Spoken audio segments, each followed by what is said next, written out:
చెప్తే ఇబ్బందిగా ఉంది. నేనేం సూత్రాలు పాటించాలి త్వరగా చెప్పు జెమిని ఏఐ. నువ్వు చెప్పి నాకు అర్థమైంది. గ్యాస్ట్రిక్ సమస్య చాలా ఇబ్బందికరంగా ఉంటుంది. త్వరగా ఉపశమనం పొందడానికి మీరు పాటించాల్సిన కొన్ని సూత్రాలు ఇక్కడ ఉన్నాయి. తినే విధానం చిన్న మొత్తంలో తరచుగా తినండి. ఒకేసారి ఎక్కువ తినడం వల్ల కడుపు నిండటం, గ్యాస్ ఏర్పడటం జరుగుతుంది. ఆహారాన్ని నెమ్మదిగా బాగా నమిలి తినండి. తొందరగా తినడం వల్ల గాలి మింగే అవకాశం ఉంది. తిన్న వెంటనే పడుకోకండి. కనీసం 2 నుండి 3 గంటల తర్వాత పడుకోండి.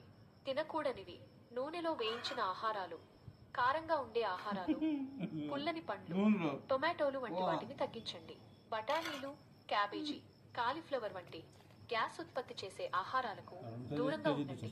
సోడా, కూల్ డ్రింక్స్ వంటి కార్బోనేటెడ్ పానీయాలు తాగకండి. కాఫీ, టీ ఎక్కువగా తీసుకోకండి. తాగవలసినవి: రోజంతా తగినంత నీరు త్రాగాలి. పుదీనా టీ వంటివి తీసుకోవడం వల్ల ఉపశమనం కలుగుతుంది. ఇతర సూచనలు: క్రమం తప్పకుండా వ్యాయామం చేయండి. ధూమపానం మరియు మద్యపానానికి. సరేలే కానీ నాకు మంచి మెలోడీ సాంగ్స్, ఎన్టీఆర్ సాంగ్స్ వినిపించు త్వరగా.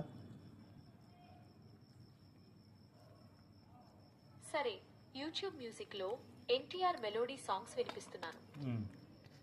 Your mind with chakra based meditation music. Sariga